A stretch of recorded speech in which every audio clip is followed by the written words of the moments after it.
What up, y'all? How you doing, Chris? Good. How you doing, Steve? Feeling a bit unashamed today. Me too. Maybe we should record a podcast. Today on the report. We're going to report today. We're going to report about how unashamed we are. I am not ashamed of you stumbling over your words on a podcast, Chris. Hey, Nope. it turns out I do it a lot. I think I did more than anybody. So, You're always one-upping everybody, man.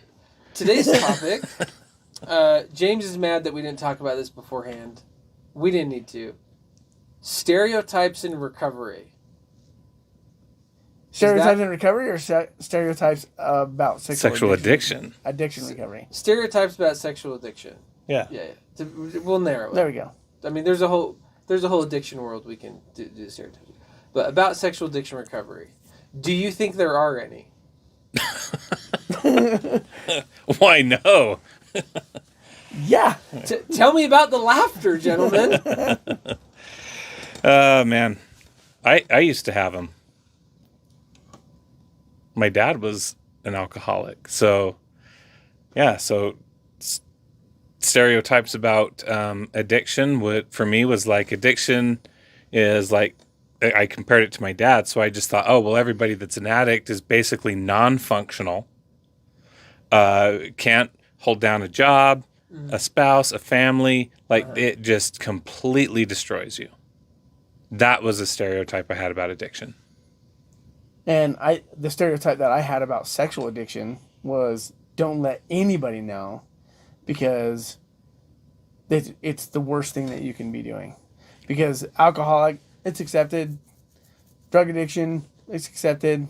Well, we at least, I wouldn't say accepted. I would say we at least have a narrative around that. Yeah. We have a box we put that in. They've been working Sex on addiction, it for we're like, you're a pedophile, right? Right, exactly. That's Nobody's totally going to come up. Like people are going to be seeing me as a pedophile if I come out and share my story. My kids can't go over and play at their kid's house anymore, Totally. vice versa. Yeah. Yeah. So, I'm going to put out my favorite one that we talk about on the show all the time. Once an addict, always an addict. It's actually right out of the big book. Sorry, 12 I said step. it. That's just not true. Yep. Not if you believe in Jesus. Thank you. Like so many people say that all the time, and I'm like, no, that's not who I am anyway. Well, here's the thing that blows my mind about this. And I want everyone to go watch the Johan Hari YouTube video that everything you think you know about addiction is wrong. Yeah. I don't know anywhere else that we do this. And I think what blows my mind about this, like why I just get so chapped, is because it comes from our people. The shame around sexual addiction comes from our people. Straight up. It comes from the actively religious Christian folks. Totally. I say that as someone who goes to church every Sunday. Because we and not just the clinical specific world, religion. it's everyone, all the Christian people. We pathologize you're a sex addict. Like, I can't imagine, like, James, right? Like, we've been talking recently, one thing, big for you, we're talking about, like, our physical health. Mm-hmm. Changing our physical health. Yeah. I cannot imagine a narrative where we believe the idea as a Christian people to help you is to just acknowledge that you're a fat ass. You're a fatty, James. And once a fatty, always a fatty. And at best, you might get real lucky if you try hard enough. You might be able to manage your weight to potentially look kind of normal like everyone else. But at the end of the day, you're a fatty. And if you think you can get away with eating one donut, I mean, you can't. Your life is over if you do. Yep. Do it another. Pick anything, right? Yeah. Yeah. So someone who's struggling with work, right, and having a job, just label that. You're incapable of working. You're lazy. You're lazy. Or the Once opposite, lazy, always you're lazy. a workaholic. You're a workaholic. Once a workaholic, always a workaholic. Yeah.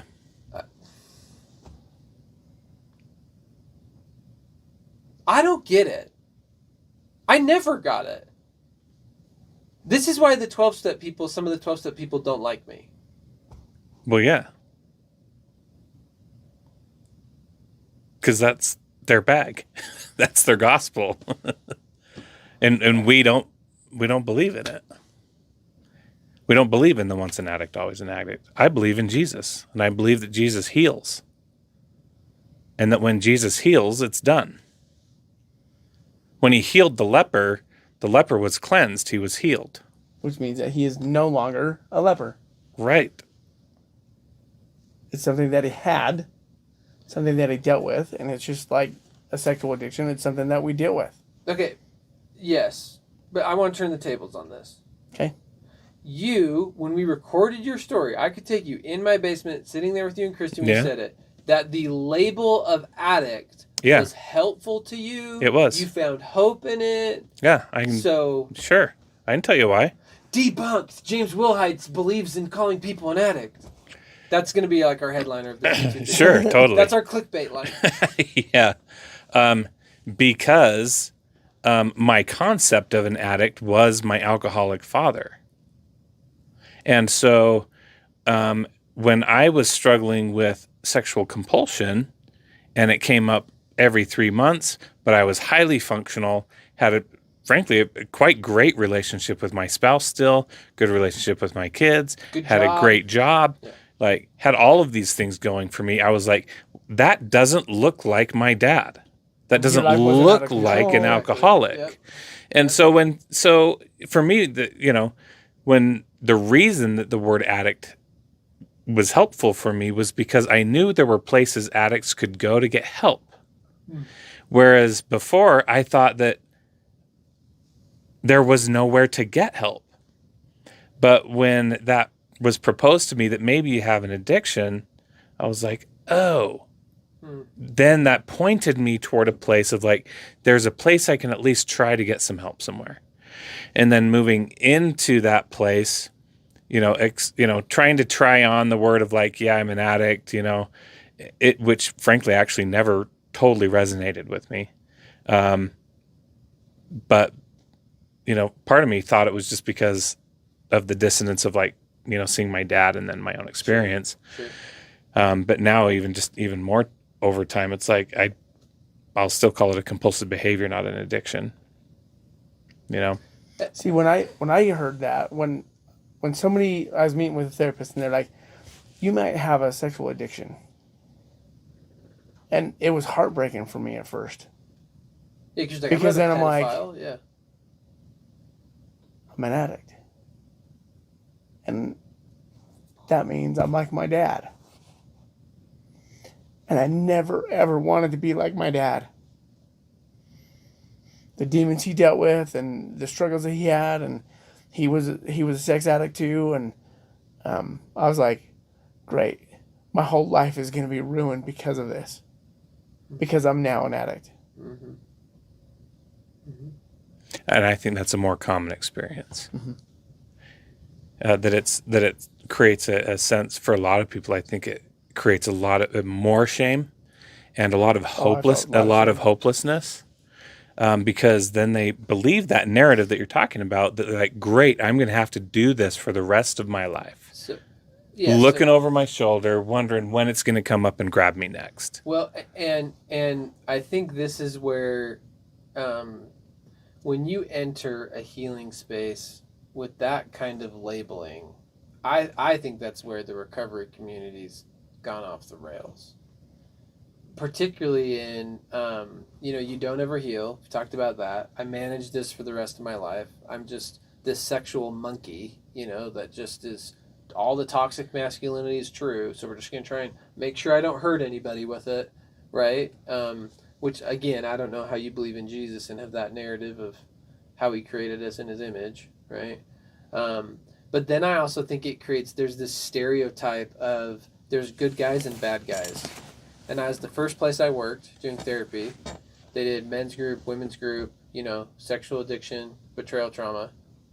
Guy walks into my office and he says, how you feeling about group? And he's like, I don't know. You mean when I go to the Disney villain group and she goes to the Disney princess group?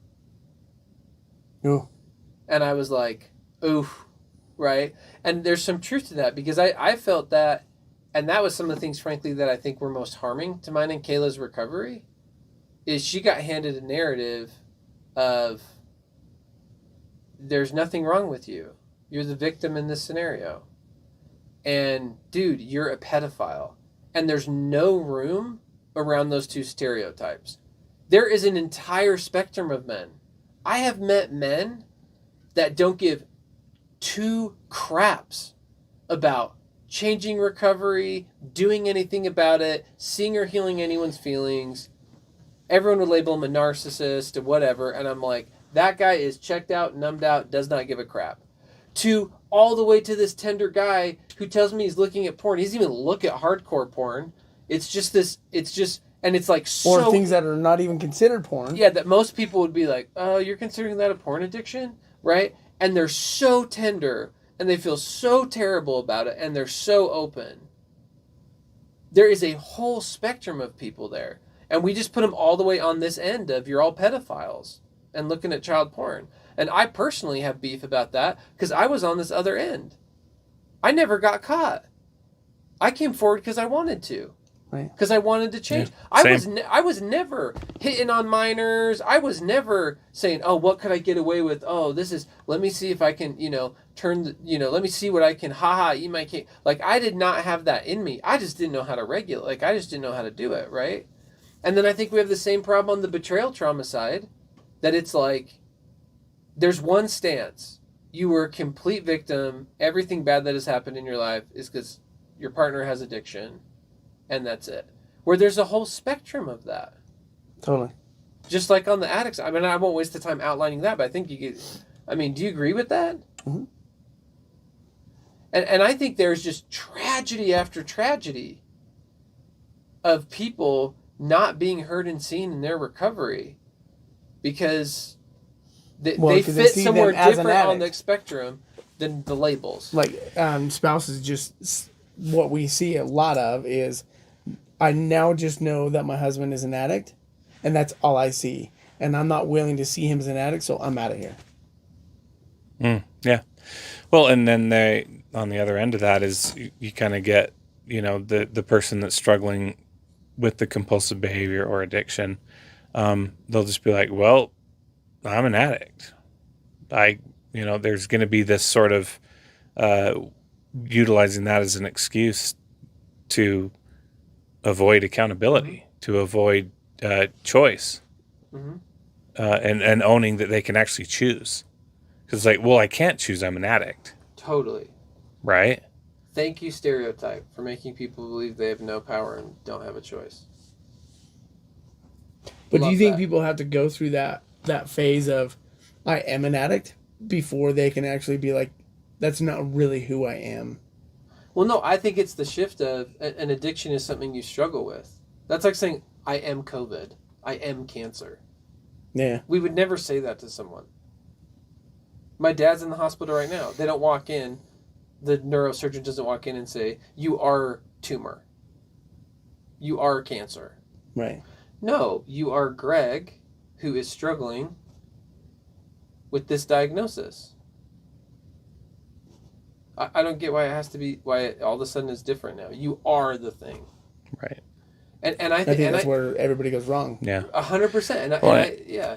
Well, I mean, Brene Brown, it's the labeling. Brene Brown talks about how damaging the labeling can be. I mean, it's all, it perpetuates shame. But I think it hurts the spouses just as much. Oh, for sure. Because I've met the ones who want to avoid the label, and they're like, I'm not going to be labeled. I'm not going to be drama. I'm not going to be stuck in this. So I'm not picking up betrayal trauma at all. Yeah. And I'm like, hey, heads up.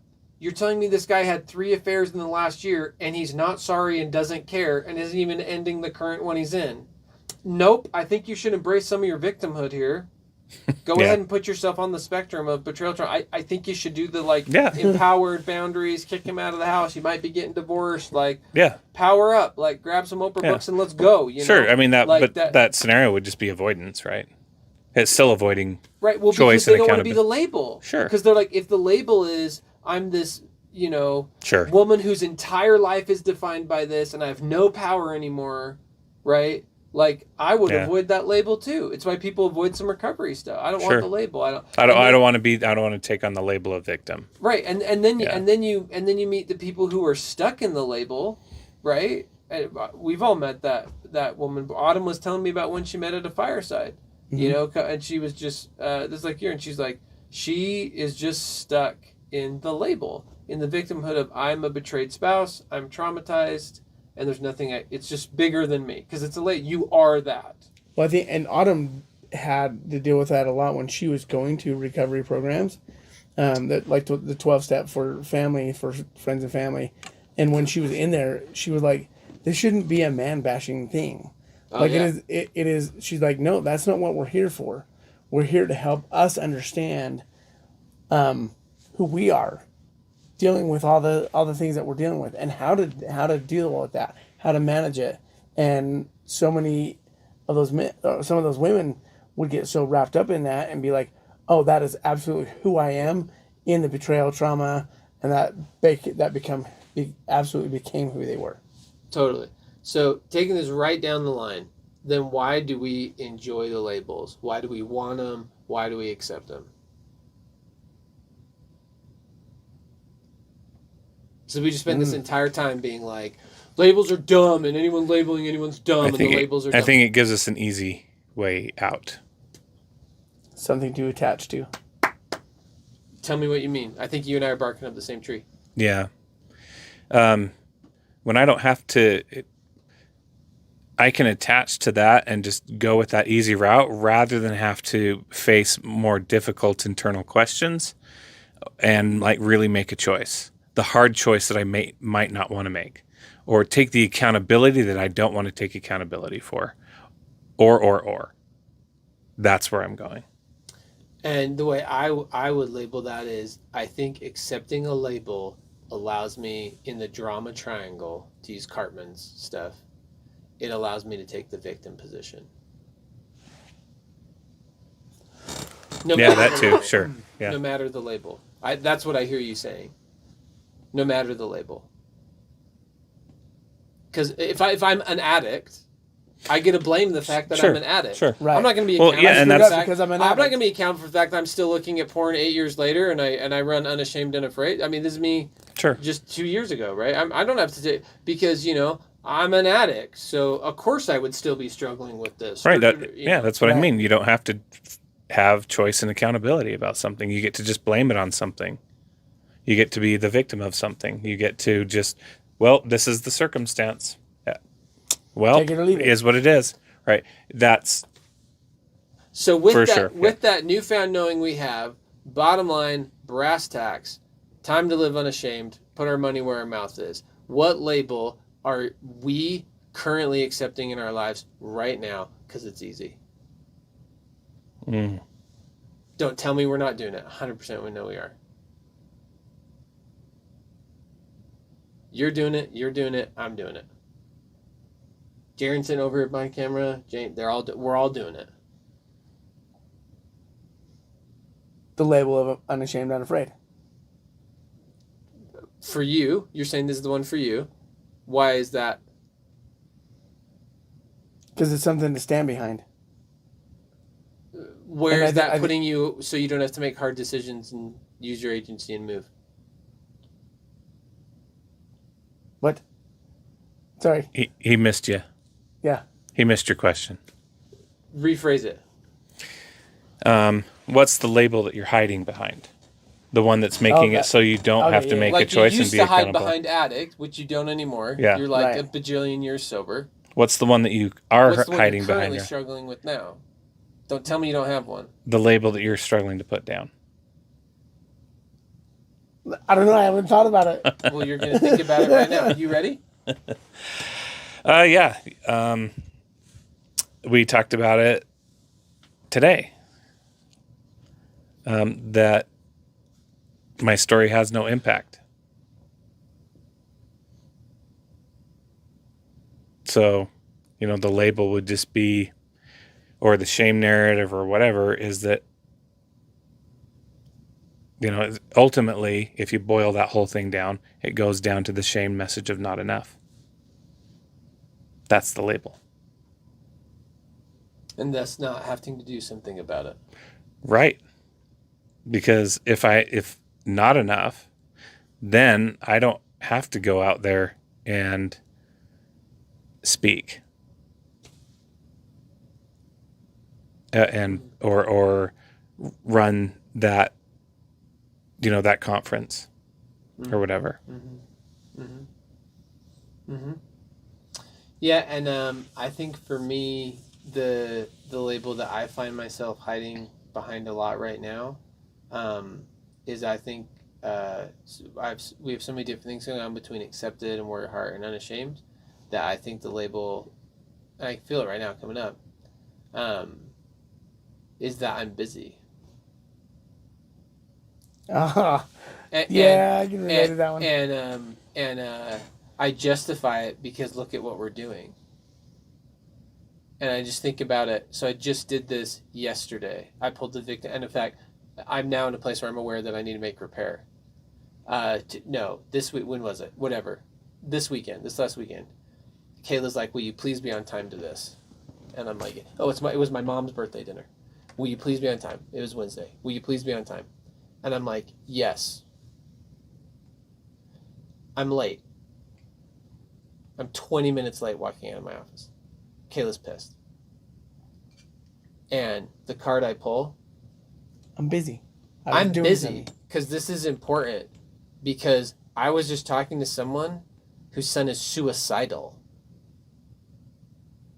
I'm busy doing very important things, which is a way for me to not be accountable for my behavior. Now I know what you were trying to get me to say. So what is it? Busy. Busy That you? is 100% the label that I live behind.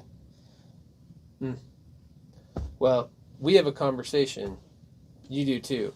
But I could get behind the busy label too. You can get behind that? Yeah, I'm hiding behind that one also.